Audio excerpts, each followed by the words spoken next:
A twisted, tangled mass of seared girders and bits of blackened fabric are all that remains of the proud luxury airliner Hindenburg that lies at the Lakehurst Naval Station. The death list is now 35, with 10, including Captain Bruce, still on the critical list.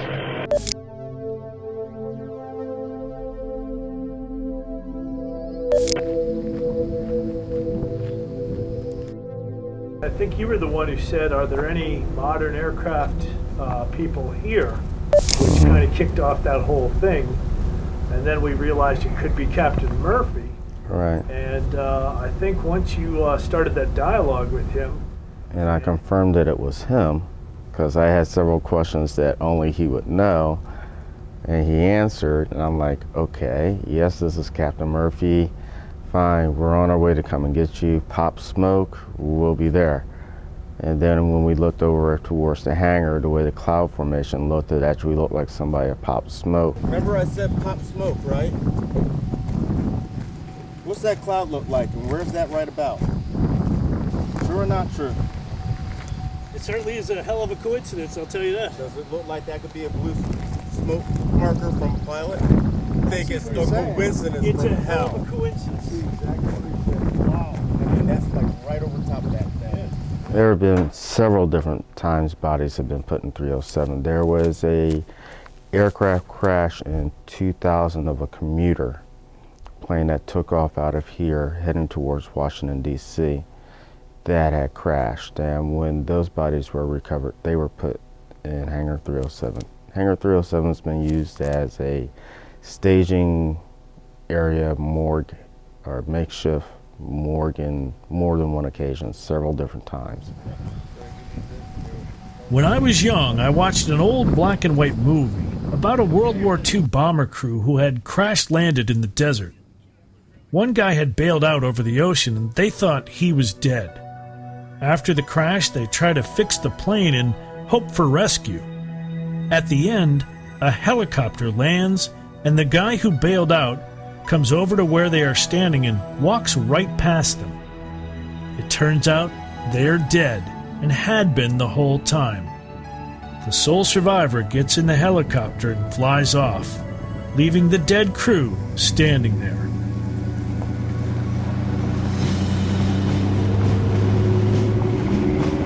This is what I was thinking as we drove to the hangar to rescue the flyers.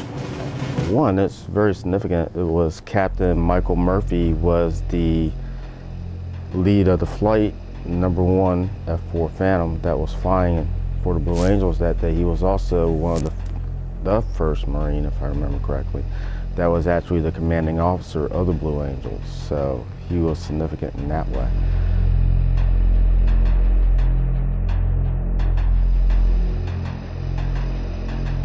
I actually saw parts of it. I didn't see the impact on the ground, but I saw the collision. And as the two aircraft went goodbye away from each other, one departed straight down, the other one kind of rolled, tried to get control, and then crashed several miles away. Out of the 4 people that were in the aircraft, 1 ejected and is still alive till today. The other 3 people perished in the crash. Their bodies were put over in building 307, which is the hangar, after they were recovered before they were sent to the morgue. As a former Marine, you're taught there's nothing more important than your Marines. And as an NCO, you're taught to be a leader, you're taught to respect the officers, but you're also taught to be a non-commissioned officer. And one of the things is, Marines don't leave anybody behind. You're not supposed to. You know, well, all the services learn that, and you're going to hear everybody say that, of course, but the Marine Corps is very fanatical about that. Shall we go help a Marine? And some 3 other guys? Thanks. Yeah, they impressed. Oh, that's cool. They liked it. That's good. I was working on it all week. I'm like, man, I hope they like this. Oh, they did. I'm going to hold this thing so I can open the door. We got into the building. We said what we were going to say. He played the national anthem. And I believe we also played the Marines him and anchors away for the Navy. And I think that brought everybody that was spirits that were in the hangar all to attention.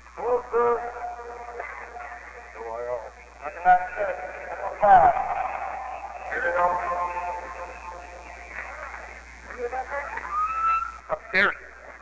You need that help?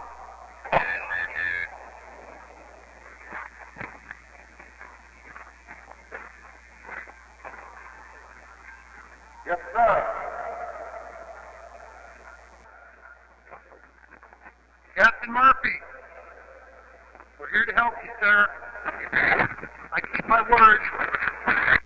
You and the other men that you are so graciously helping are going to be warm and no longer hungry tonight. You will be in heaven with your families and friends and comfortable. No longer upset. You don't have to worry about what happened. You will be forgiven for everything that you've done. There is no judgment. This is just the place you need to go after all this time. We salute you for your military service. And we want to play. Yes, sir. Paranormal. And this is for you, sir.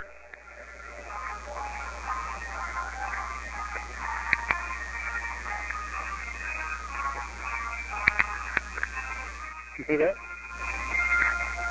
You can come over, sir.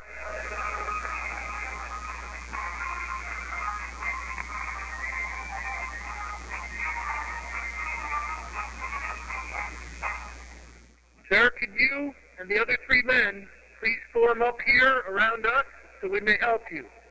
Fall in, sir. Please. They're closer now. There be a contact? Yeah. Thank you, Captain.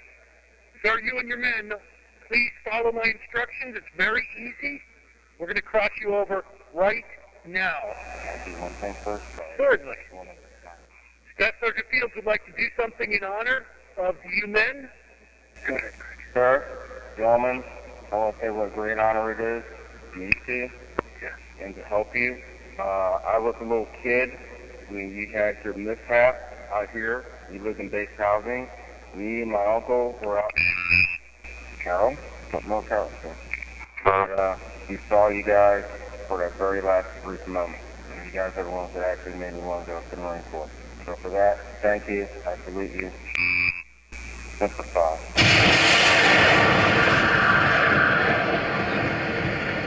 That you just acknowledging Staff Sergeant Fields' tribute?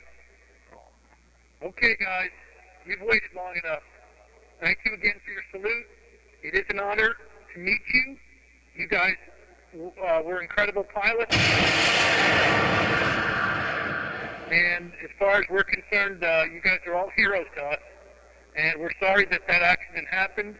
I heard from one of the pilots, I tried to pull up from one of our recordings.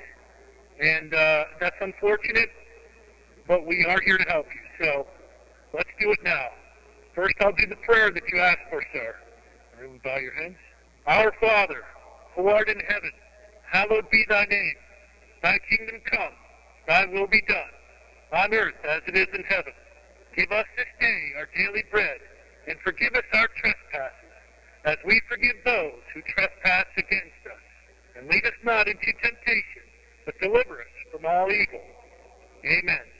Lord God, we ask that you help us cross these four fine gentlemen back to their families, friends, and loved ones tonight, right now.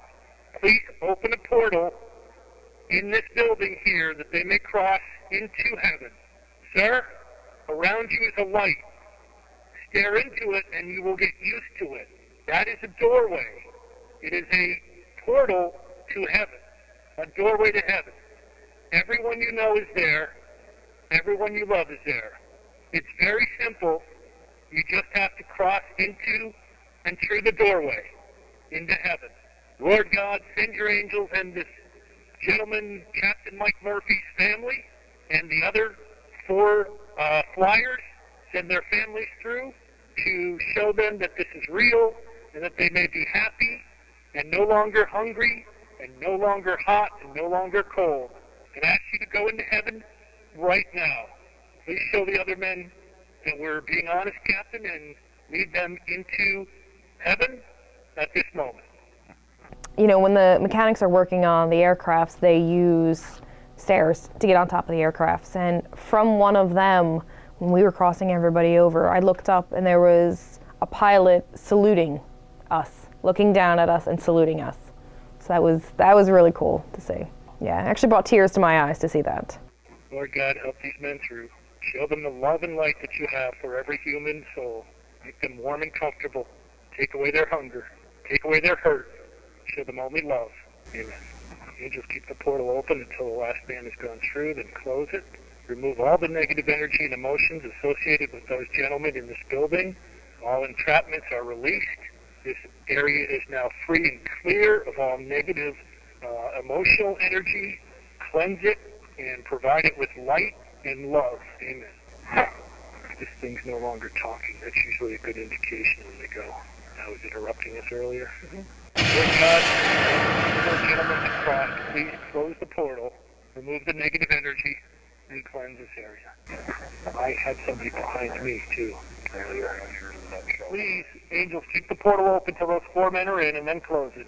Please go now. Gentlemen, do not hesitate. Go. You don't want to be hurt. You don't want to be hungry. Go in. Sir, one Marine to another Marine. You're not going to hurt you, sir. This is the way to go. All your smoke came in to get you. That's right. We are the rescue team here. We're here to help. Good. Yeah.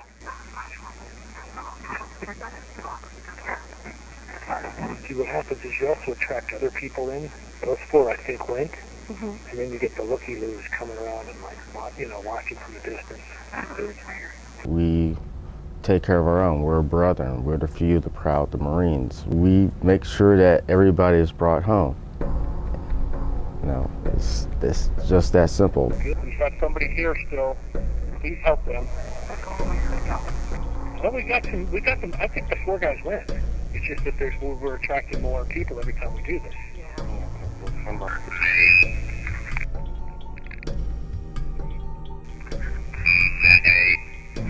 Holiday. Okay. I was a little skittish, going like, okay, well, what did I just walk into, you know? It was a lot to process that night. You know, I walked out of here like, I don't know what just happened. Lakehurst had not let us down. Its rich history of airships, the great tragedy of the Hindenburg, the Blue Angel crash, and all of the people who perished here made this a humbling experience. You know, and the next day I got home and kind of thought about it a little bit, and I was hooked. You know, from that moment on, I'm like, if this is what it is, it's helping people cross over and getting them where they need to go, then this is what I want to do. Is this really what I want to do? You know, maybe I don't know. Can I just have a moment to sit and think about this?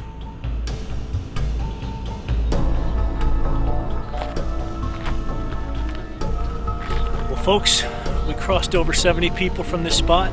This is an amazing spot. It's a very sad spot, but we helped some people. That's great. Our investigation did not matter. What mattered was that we helped lost souls find comfort in heaven. Just like the World War II movie, the dead had been waiting for years. And yes, Lakehurst had soul survivors.